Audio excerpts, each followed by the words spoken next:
Paul's from Burnley in Lancashire, BAFTA, Emmy, RTS Writers Guild Award-winning writer, and who's also been managed to achieve that rare feat of being both critically and commercially successful. Paul's well known for writing for Coronation Street, Cracker, Shameless, Clocking Off, State of Play, etc. And we've got a show reel a bit later on that that shows some of the work that Paul's been involved in. Phil Collinson, it's great to have back in the region again. TV producer, studied at Bretton Hall in Wakefield, and worked as a script editor, writer on Emmerdale, Peak Practice, and a host of other things before getting involved in producing. Phil worked on Linda Green with Paul back in a number of years ago, and most recently, and very excitingly for me, as a bit of a Dalek fan, was series producer for Doctor Who, until in March he came back to Manchester to set up to become head of drama in Manchester. So, welcome to Cornerhouse and to Exposures. As I mentioned very briefly in my introduction, both Paul and Phil have got a strong connection with the North, and we're about to possibly embark on a whole new dawn for drama, with Media City coming to the North and Paul's job as head of drama in the North. So I'm just wondering whether you've got... You got that job? I thought I had that job. Sorry, but Phil. Phil was born for that job. It's really important to define that that's not a map reference. It's not a map reference. It's not a regional map reference. Politically it is, but that doesn't change anything about the way you pump talent out and you pump expectation and ambition out. If all you do is go, oh, we've got a northern consulate in film, you go, actually you're dead, because you have to, you're at the height of your ambition. You can't take your eye off that ball. You have to sell world-class material, whether you come from the north, whether you're Bristol, whether you're not Norfolk, no. No, you can't. It's a really dangerous altitude-latitude thing. People say this in the southeast away from London. You go, I know, it means fuck all. It means absolutely nothing, because you have to, if you're a writer, a producer, a director, an artist, you have to do the highest of your ambition and the highest of your ability to become visible. And the minute you become visible, you don't let that drop. If you let that drop, you're just twatting yourself for the rest of your career. Yeah, I talk a lot about it not being, about not being, people say, oh, and how are you going to mind the northern voice, and how are you going to access that? And actually, I don't think use diggers. A big spade. I don't think that's my job. I think my job up here now is to just be somewhere for people to come, and it just means that you don't have to get on that train and go to London. I don't necessarily want people to bring me projects about about projects that are particularly defined by this city or any of the cities around it. I think it's just bring me the best possible work you can. If it's set in Kathmandu, fantastic. It's just about me being somebody you can all access and bring stuff to. I've worked with Phil on stuff where you just, Phil is a world-class thinker of drama. It's like we were working on Linda Green, and everybody looked at the script and go, we can't do it, we can't do it. He said, why can't we do it? No, because that costs that, that costs that, that costs that. And you go, it does if we try that way. And you go, we can do anything if you think, if you circumnavigate the rules. There shouldn't be any rules, but people who are nervous, and you can't blame them for being nervous, or who are scared, you make rules that are imposed and duplicated. They get Xerox down the line like Chinese whispers. And I remember you saying, why can't we do that? And it was one episode of Linda Green that really shouldn't have been affordable. And it looks like it cost 3 times more than it did. And actually, the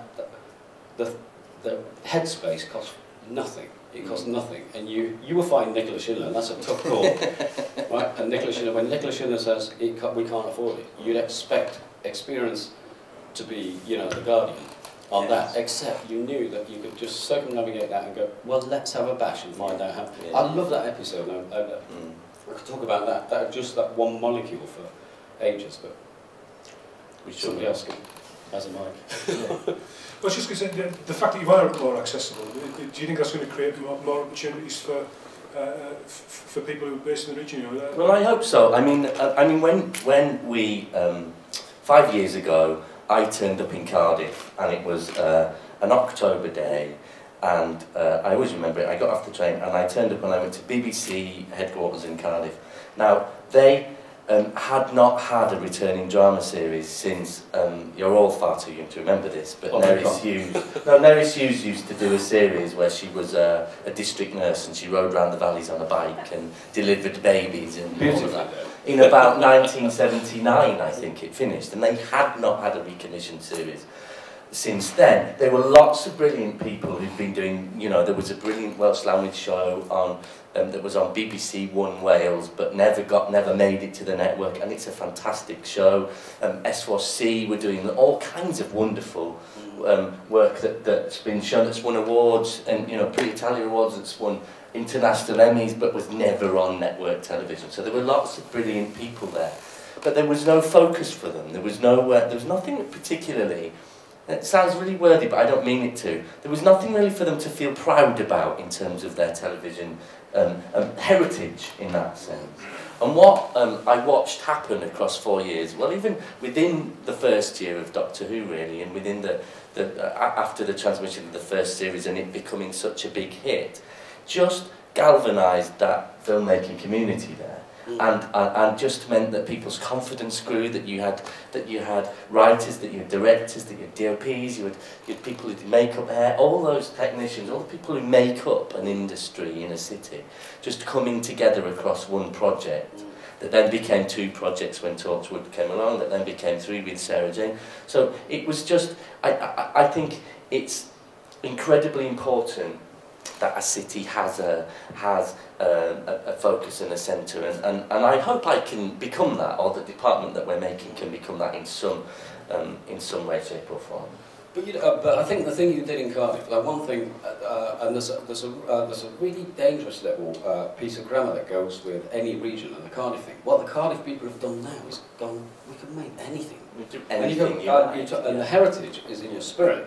It's not in what you're selling. What you're selling, every time you make anything creative, like your head is kind of manufacturing vapour that becomes a unit of currency, and that's weird in itself. I love it because it pays my wages, but I work hard for that because I really cherish the fact that you could go anywhere. And to say, just going back to this regional thing, because every time I've got a real problem with the way people here talk about the way that they are manufacturers. And the way you and Russell complained, and well, I know, and even the people now who are transformed and reformed complain about the way they started to talk. They say, "Well, I've got a little project that won't cost much." And you go, "Well, who the fuck would buy it? Who would buy a little project that won't cost much?" And you shouldn't even talk about the cost. Well, you buy it if it's brilliant. A project that's unmissable is unmissable, and it might cost 10p or 10 million. But what you did in Cardiff, and you talk to the people now who've come out of Cardiff, okay, they are world-class manufacturers of fiction, and that's stunning. And it's like an unsung. Well, I hope so, and it feels like the next generation. It feels like an achievement to have seen through. And so, I suppose I come here now, wanting to. I mean, it's different in Manchester because Manchester has always made great television, has always had an industry. I think, what I hope we can be is a bit of a conduit and a bit of a focus for that and people's talents, because it sort of feels like, with what you've been doing with your Writers Academy, with Shameless, with, you've been plugging away great stuff for years and years and years, but it slightly has felt the last couple of years, because we both worked at Granada in its glory day when it was making, just seemed as if, certainly when you felt like you were in the middle of it, it seemed to be making all the best drama on telly. All the best drama for absolutely no money. And the kind of ambition that we were taught grammar by David Lidman. And David Lidman worked, don't tell your agent, I'd like you to write 13 episodes of children's work. I might sell it by Tuesday. On Wednesday he had, and he got 10 years out of it, and that was network. But what I'm on about is that, the minute people start to engage with a regionalistic shirt sticker, their language becomes reductive in terms of, you're meant to talk to the world, you're meant to talk, it's a human thing, not a, yeah, of course, regional is political from where you're actually manufacturing your base manufacturing it, and where the revenue goes, like that, you wouldn't believe how much money I have to spend going to London. I can argue to I'm blue in the face that I shouldn't, but you just do. Yeah, but that's the point, isn't it? You know, when you made Cracker, however long ago it is, yeah. that series went, you know, was one of the top-rated shows in this country, but it went across the world. Yeah, I mean, they reversioned it, didn't quid they? for Granada, didn't it? But You reversioned it, didn't you? You did it in for the States. No, but use my name and Oh, me okay. for call. Oh, all right. But that's not true. I've got an issue with it. I thought you were involved. Discuss that in the bar, but All right, okay, but you know. no. But anyway, the point is, it went across the world. It was a appreciated. massive show, and it was made in Manchester. Yeah. Oh, So was Prime Suspect. Yeah, Phil mentioned the Writers' Studio. It might be interesting to the audience to talk a little bit about the methodology you've got going there. Well, the Writers' Studio, it's kind of, I'm sick of people kind of saying what you can't do. And it's a really contaminating thing. If you listen to, oh, you'll never get away with that, you never get away with that. I'm not, my wife calls me petulant, and I'm professionally petulant. You know, it's like I literally wrote State of Play and Shameless in the same 12-month cycle, because the critic for the Times, James Walton, called me a laureate of white sliced bread and go, fuck off. And I'm going to write something posh and white sliced bread. But the wrong one will be the high sophistication. You know, the point of sophistication in terms of story writing, and I hope I'm not as petulant now. But you have to you create work for people who don't want to. You sell work to people who don't know yet that they want to watch it. And that's your biggest job as a writer, not to go. It's all from Manchester. Nobody from Manchester watch it. That's because it's crap. You have to respect an audience to get respectful material.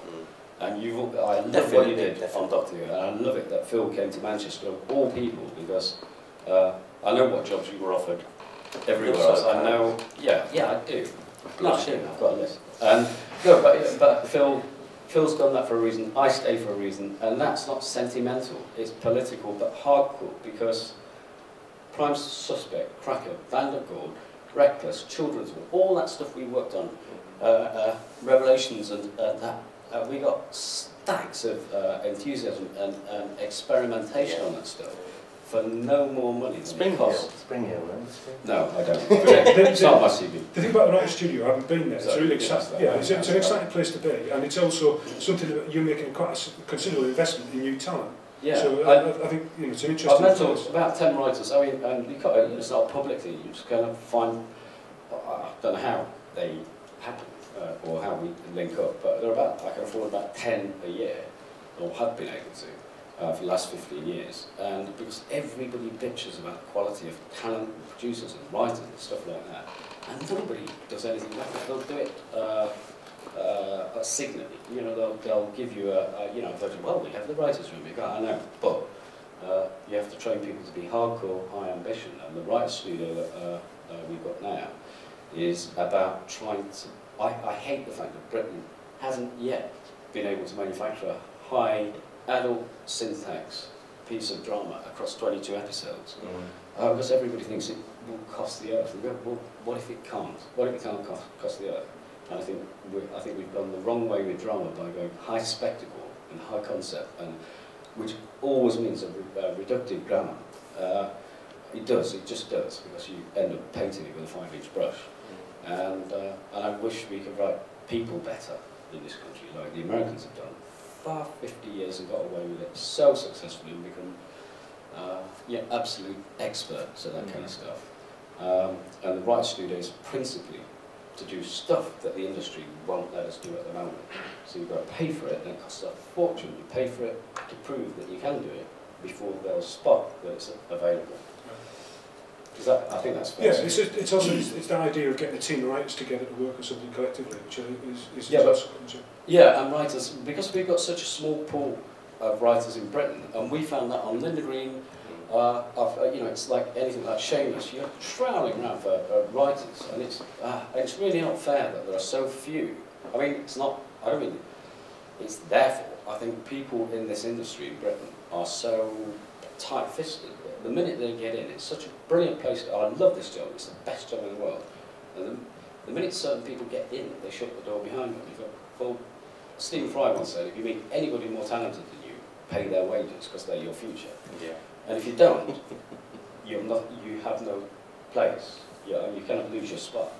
I don't mean on a ranking. I mean spiritually. Well, it's true. It's do, and I think again, going back to Dr. Cardiff, that's what we've managed to do down there, what they've managed to do, and brilliantly. It's not just about writers either, it's about technicians right the way through the process of the show. You get a big show, you get some big shows and some big commissions, and a focal point for them, i.e. a bunch of studios like we have down there. And you can start to get, let kids in, let people come in and script edit who've never done it before, and train them, because you've got the material and the budgets in order to do it. So that's the hope. Good. I think we should open now to the floor. If anybody's got any questions they'd like to ask Phil or Paul. I do ask anything, because we're really cool about, it's not production questions. I mean, there are tiny things that people ask that actually turn out to be the biggest question of the night, which is how do you start your script and stuff. And it's not nothing. It's not embarrassing. It's just I think anything we know that you want to know, you have to ask for it. You won't get it. Chap there with the blue tie. I was considering, when you come to write something, who takes the lead on writing? Is it the audience that you write for the audience, or so yeah? Do the audience take the lead and you write for them, or do you write something for you and then hope the audience follow you with that? Well, I just reminded Phil of one thing Alan Bennett said in a documentary one time. He said, writers write principally for 3 reasons: me. And sadly, that's true. The vanity will always be there. I can't get past that. It always embarrasses me when I go, I'm going to look like it. Actually, never mind what the thing looks like. It's got 6 million quid. But you do, if you don't think of the audience, I swear you don't deserve the check, because you will fail, and you'll lose the audience, you'll lose their respect, and you can never get that back after. So it's like a record label. The minute a record, so the minute Napster went down, it looked dead, but it was a rebel. Now it's coming back. People are going, yeah, but it was Napster. It was brilliant when it started. And Apple will do. I'm not being judgmental on. Actually, I get sued for all that. But no, but you know what I mean. If you respect, if you're not the same person as the person you're writing for, you're dead.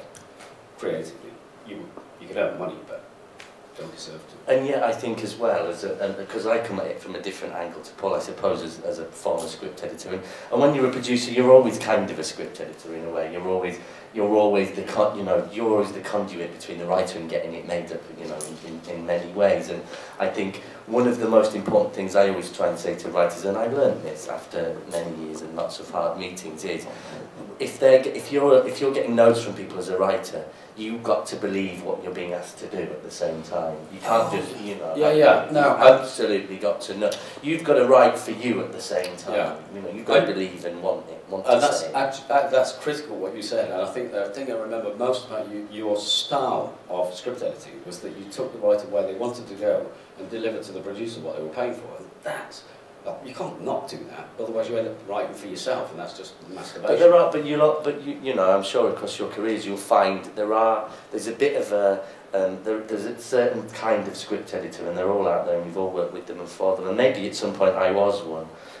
But there are people who actually think their voice is more important than the writer's sometimes, and if you ever come across those people, run a million miles from them. Yeah, and the shame is that they're scared of writers. And if they dare to admit that, they actually become 5 times the better producer in the end. But somebody who goes, I'm shameless. How can they kiss if they're not in love? Well, it's called fucking shameless. Has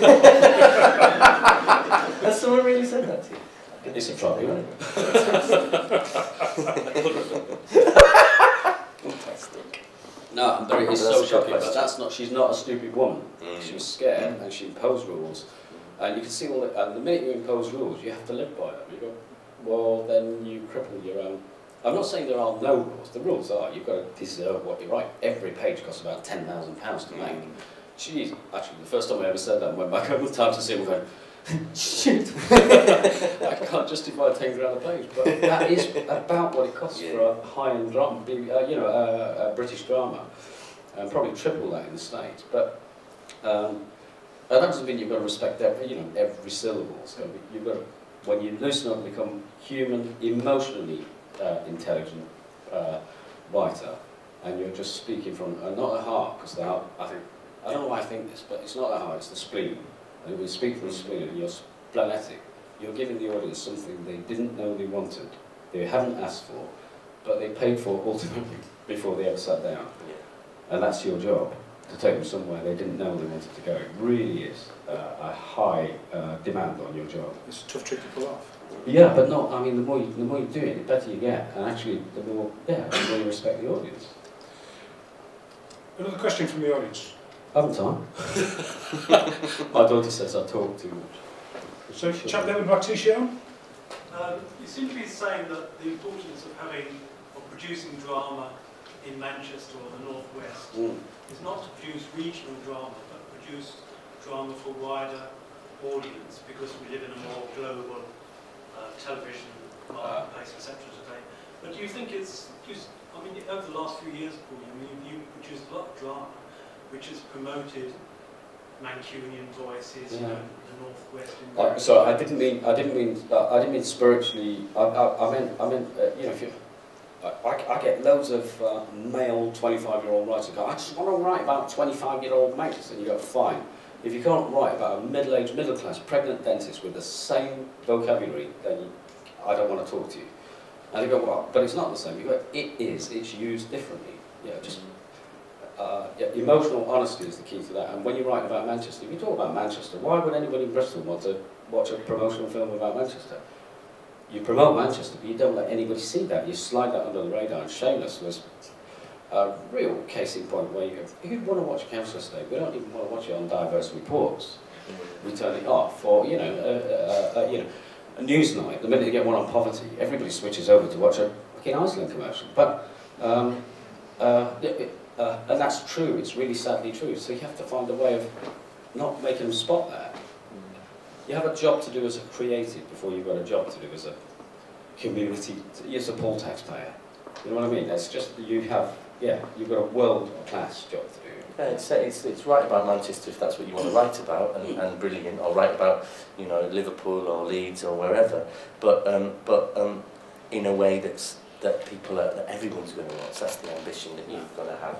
Yeah, even the most difficult stuff you have to write for the expectation of the highest audience you could ever get for that product without breaching its grammar and letting it down, compromising its spirit. And that doesn't mean you've got to, you don't have to shift its bandwidth to make it acceptable or accessible. You know, Shameless shouldn't have been Shameless. Ministry of Sound can't advertise in the middle of Shameless because the audience is too posh. I go, well, that backfired. It didn't backfire though. It didn't backfire. That's exactly why it was structured in the way it was, and I don't always agree with the way it plays out, but I know what we did when we set it up. And Linda Green, I found a box file a while back, and he goes, fat bird with a big drink, so, on one page. What's that? And I realised across 3 years, in my head, I created Linda Green. Fat bird with a big drink. No, and then you go, yeah, well, who's complaining? Why is that not allowed? And slowly, you can't just do the Bazooka Joe version of that. You've got to go, oh, I love Linda Green. I loved how confused she was and how willfully displaced she was. I've got people who live in New York who watch Linda Green, obviously American loved it, and Americans culturally lived there all their lives, but could identify with the idea of, you know, that woman who went and sang and had a laugh with her mates. It's kind of thinking outside. It's just thinking in that kind of way and not saying to yourself, well, I'm going to keep it narrow and I'm going to just write about what I think I know this city's about. Yeah, and I think you do, because there's a risk that you end up if that's misinterpreted, you end up writing generically. And Prime Suspect was shot in Manchester, and it was about the Met, and that didn't matter. It was shot in Manchester, so the revenue, the manufacturing revenue came here, so that's got a political thing. But actually, who's asking where it was set? They said the Met, so you kind of believed it. They got a few graphics up that said that. It's that. It has to be from the spirit and intelligence of people in Manchester for the world, not about Manchester. I've got one lovely quote which was about, we said, I like sponge and religious programming from Manchester. Oh my God, oh my God. And that was a manufacturer. Sponge and religious. Yeah. Fantastic. Nobody thought that was a pitch. Chap here at the back, we're only getting questions from this side. I hope somebody over this side is going to join in at some point, but chap at the back there with the blue shirt. What do you think it is in American culture that makes Americans better at writing people, as you said? Well, you It's a big said question. Well, but I think that it is a big question. It's a question I ask it about 12 times a day, but again on Linda Green, that clip of Linda Green is one of my favourites. I didn't elect that clip, but when we were forcing that kind of stuff through, where you just go, it's just people, it's people talking, right? And the West Wing is people talking about Studio 60, which I love. Not all of it, but I love the depth to which they'll analyse adult syntax that isn't show-offy.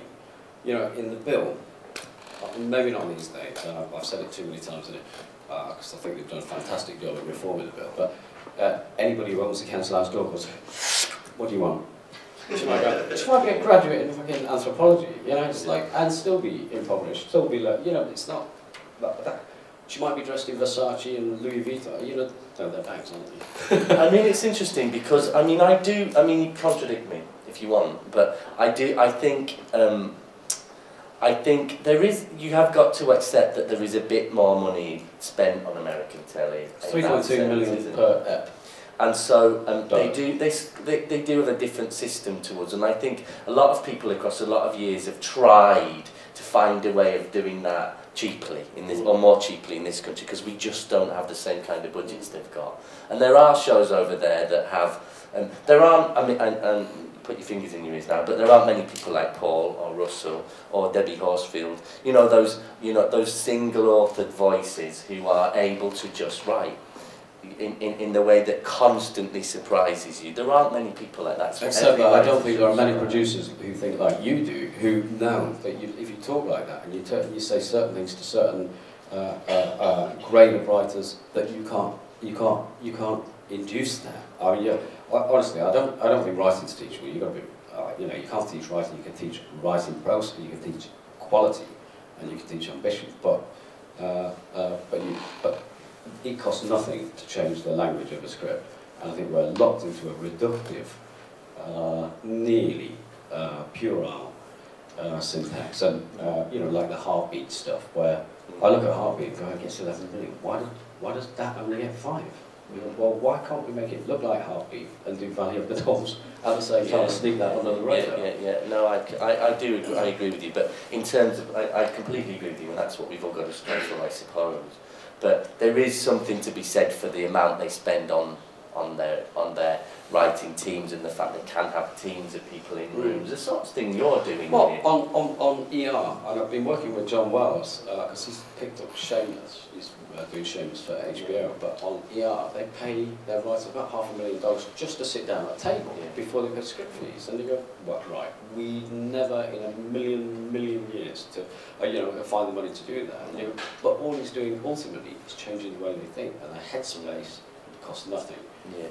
Time does, but I think, you know, if we all change our grammar, if you talk yourself down, you can't not go down. I see it happen all the time with writers. Go, I'm not sure I can do it. You go, actually, that you won't then. And if you go better count, you do, and you can't not. I swear. It all sounds a bit mad when you say like, I swear, it just works. So the other side. Chat there with the yes, you there. First of all, I'd like to say thank you both for coming. Hello. Really Thank you. To see you both. Thank you for coming. I didn't think anyone was going to be here. Media production at Salford Uni, so everybody domain here. So, really, I should be asking you a technical question, but I'm a Doctor Who fan, so I've got to ask a Doctor Who question, Phil. When the Paul McGann Doctor Who TV film came out, it basically sort of sounded the death knell really for Doctor Who, getting it back on the screen really. Could you tell us anything about the negotiations or the process of getting Doctor Who back on the screen? Well, that wasn't anything to do with me, but I do know what happened, and essentially, I remember being in Edinburgh. I was quite new to the industry, and I think it was '97, wasn't it? The Paul McGann film, was it '97? Right. And the Paul McGann film had just been on, and it'd done really well in this country. I mean, it got 9 million views, that movie, and but it did really badly in America. And at that time, the BBC I think the show needed someone like Lorraine Hegarty and someone like Jane Tranter to see and Russell to come along at the same time as well. You know, those three really are the people who wanted to bring it back, who got behind it and said, right, we can do this. And because they'd been you know, the 97 film kind of cost a lot of money, but the BBC had handed the franchise over to America, basically, and there was an English guy, but he was making it for an American audience and an American network. Hadn't Russell asked for, you know, when the BBC, because Russell was an ITV writer, like, yeah, we were bred in Granada. I think, come and work for BBC, and Russell went, well, yeah, give me Doctor Who. I'll only come to the BBC if you give me Doctor Who, and there was this whole, so he held them for ransom, yeah. And the rights came up for renewal. They were still owned by people tell me Spielberg. I don't know if that's true, but people say that. So yeah. And they came up for renewal, and they were going to just renew them, and it happened that Lorraine Hegarty was at a meeting where they talked about that, and she said, no, I want it back. It belongs to BBC One, and it should come back to BBC One. And then they were umming and ahhing, and she did the most marvellous thing, because that night she was at a BBC One launch for the following season, and she stood up on stage and she launched the next season, and then at the end of it she said, and the next time I stand up here I'm going to be launching Doctor Who because we're bringing it back, and pandemonium broke out. She hadn't even been told that she could do it. She hadn't even been got the rights or anything. And she had the ambition, and she didn't even know if you could make it anymore, really, and what it would Russell be. tormented it, didn't he? But yeah, it was like He that tormented her. Well, actually, and Jane Tranter as well, he tormented at the Linda Green launch. Yeah. Get me Doctor Who. Yeah, get me Doctor Who. So it sort of happened because of a lot of those three people who really got behind it, essentially. And you know, the kind of, I think the Paul McGann film, it's an interesting thing to watch, because I think there's lots in it that's brilliant and beautiful, and there were lots of things we looked at and wanted to take from it. But it was made for an American audience, and I think the show's not an American show. I think it's very quintessentially British, and I think that's the voice that Russell brought to it, whilst making it sing to the world and being about universal things and humanity and all of those things. So yeah, there you go. There's a chap down front here who was... yeah, it's another Doctor Who specific question. I'm a composer, so I'd be really interested to know a little bit about the thought process that went into the music for Doctor Who in terms of producing of it, because you switched to using a live orchestra in the second season. Yeah. I just want a little bit more information about how that process came. Well, that was a financial thing, to be blunt. On the first series I spent all the money on the visuals, and we didn't have much left in the end. We had a fantastic composer in Murray Gold, who is, I genuinely think, the best in the world, who Russell and I have been huge fans of, and we knew that he would be the only person we would ask to do Doctor Who. And on that first season, I mean, the size of the music, even though we didn't have an orchestra, and it was generated by him, just the size and the ambition of it really is what we wanted him to give us. And I think he thinks in the most incredible way, because he just thinks about big music. And you know, you can put the tiniest picture, you can have two people sat at a kitchen table, as we had often in that first series, but you put a big score underneath it, and suddenly it can turn into something so much bigger and so much more epic and ethereal. And I think that's what he did so successfully. And of course then, in the second series, we spent our money a bit more wisely, because we started to learn how to make the show, and so it meant we could have an orchestra, and again that just makes all the difference again. But I still watch that first series, which was Murray in his bedroom with his synths and his equipment, and it still sounds beautiful, and that's all about his ambition. Yeah, it's the scale of ambition. I've had lunch with him a couple of days back in New York, and he sits and talks like Phil's just described, and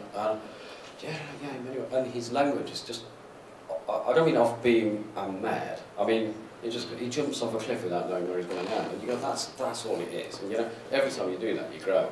And Murray, I remember on Queer as Folk, when he came in and reinvented the music on Queer as Folk, which and the public never heard the first version, which was beautiful, an Oscar-winning composer, beautiful, and nothing wrong with it. And you go, but there was no delinquency, so it didn't match that. You know, I've learned more about drama from Murray Gold than most people I've worked with.